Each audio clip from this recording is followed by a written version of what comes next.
देगी आलू गोश्त जो होता है ना, ये बहुत ज़्यादा टेस्टी होता है। अभी भी गाँव में जो शादियों पे जाएं तो ऐसे आलू गोश्त आपको खाने को मिलेंगे, वो बहुत ही मज़े के होते हैं।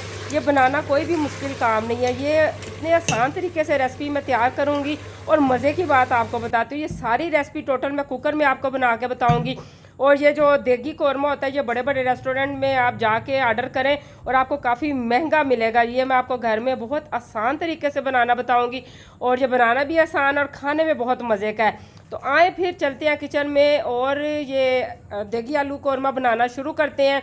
और ये देगी आलू कौरमा मैं मुकम्मल कुकर में बनाना बताऊंगी, और ये बनाने के लिए मुझे किन किन चीज़ों की ज़रूरत पड़ती है, मुकम्मल रेसिपी आपके साथ मैं शेयर करूंगी।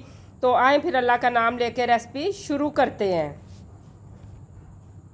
रहमानिर्रहीम, अस्सलाम वालेकुम एवरीवन। तो कैसे हैं आप सब? आज मैं आपको देगी आलू कौरमा कुकर में बना के बताऊंगी। और चीज़ें जो है वो अपनी फैमिली के हिसाब से आप कम ज़्यादा कर लिया करें। अक्सर मैं आपको बताती हूँ, हस्बे ज़रूरत मैंने ऑयल ले लिया है और बड़े साइज़ के यहाँ पे मैंने 2 प्याज काट लिए हैं, इसको मैं फ्राई करूँगी। और इसके साथ ही मैंने देसी लहसन ले लिया, इसकी 2 गठियाँ मैंने छील ली हैं, वो इसमें यहाँ पे शामिल कर दूँगी। देसी लहसन का इस्तेमाल किया करें, इससे टेस्ट बहुत ज़्यादा हो जाता है। प्याज को अच्छी तरह हमने फ्राई कर लेना है। इसके साथ ही मैंने दालचीनी और एक बड़े वाली इलायची मोटी डाल दी है। और यहाँ पे मैंने जो है ना बीफ का इस्तेमाल किया। मीट आप कोई भी ले सकते हैं, चिकन का, मटन का, जो भी आपके पास हो वो इस्तेमाल करें। रेसिपी का तरीकाकार यही है बनाने का, ठीक है। तो यहाँ पे बड़े साइज़ के मैंने 2 टमाटर ले लिए। तकरीबन ये जो गोश्त है वो 1.5 पाव है। और सुरख मिर्च और हल्दी, नमक और ये जो मिक्स मसाला है, ये हस्बे ज़रूरत ले लेंगे। मसाले आप अपने टेस्ट के हिसाब से कम ज़्यादा कर लिया करें। मैं आपको सिर्फ रेसिपी होती है उसकी वीडियो आपके साथ मैं शेयर करती हूँ, उसके हिसाब से आप कम ज़्यादा ज़रूर कर लिया करें। यहाँ पे अभी मैं वेट लगा रही हूँ। मैंने 1.5 कप पानी डाला है और इसको मैंने 15 मिनट का वेट लगा दिया, ठीक है। अभी भी इसमें थोड़ा सा पानी है। इसकी हमने अच्छी तरह बुनाई करनी है, पानी को बिल्कुल खुश्क कर लेना है। ऑयल हमने शुरू में डाल दिया था। बुनाई का सारा कमाल होता है, बुनाई में बिल्कुल कंजूसी ना किया करें, बुनाई अच्छी तरह किया करें, ठीक है। जब आपको लगे बुनाई अच्छी तरह हो चुकी है, यहाँ पे आप मोटे मोटे आलू काट लें, साथ ही सब्ज़ मिर्चें शामिल कर दें, ठीक है। और ये आलू भी जो है मैं वेट लगा के ही गलाऊंगी। मेरे पास आज टाइम की भी बहुत ज़्यादा कमी थी, लेकिन जायके में कोई फ़र्क नहीं आएगा। कुकर में भी उतना ही टेस्टी सालन बनता है जिस तरह के बगैर कुकर के बनता है। आपने कभी शायद आलूओं को वेट नहीं लगाया होगा, जैसे ही वेट हिलने लगे, अच्छा आपने बुनाई इतनी करनी है कि ऑयल जो है बिल्कुल सेपरेट होने लग जाए। यहाँ पे ये निशानी होती है कि बुनाई अच्छी तरह हो चुकी है।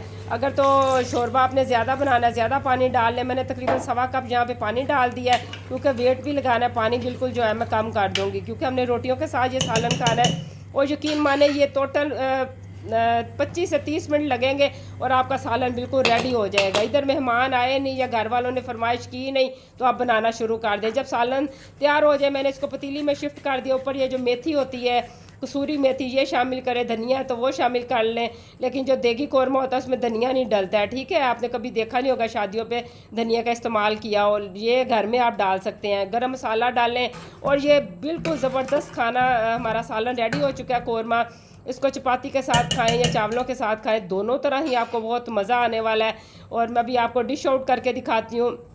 दरमियान में हमारी आज लाइट भी चली गई थी, अल्लाह का शुक्र है कि आ गई है। और इसकी आप फाइनल लुक देख सकते हैं। माशाल्लाह से ये आपको लग रहा होगा कि वाकई किसी होटल में बैठ के हम खाना खाने लगे। जब आपने अगर मुकम्मल मेरी रेसिपी वॉच करते हुए चीज़ बनाई तो इसी तरह की लुक आपके सालन की भी बनेगी। ये जो देगी कौरमा होता है इसका कलर थोड़ा सा डार्क होता है, तो इसी तरह आपने प्याज को फ्राई करना। अगर आज की रेसिपी आपको अच्छी लगी है तो वीडियो को लाइक करें, शेयर करें। चैनल पे नए आए हैं तो प्लीज़ चैनल को सब्सक्राइब ज़रूर किया करें और अपना फीडबैक मुझे दिया करें, मुझे बहुत ज़्यादा खुशी होती है। इस तरह की अच्छी अच्छी रेसिपीज़ मेरे चैनल पे मौजूद है, आप विज़िट ज़रूर किया करें। दुआओं में याद रखें। अगली वीडियो में मुलाकात होगी। अल्लाह हाफिज़।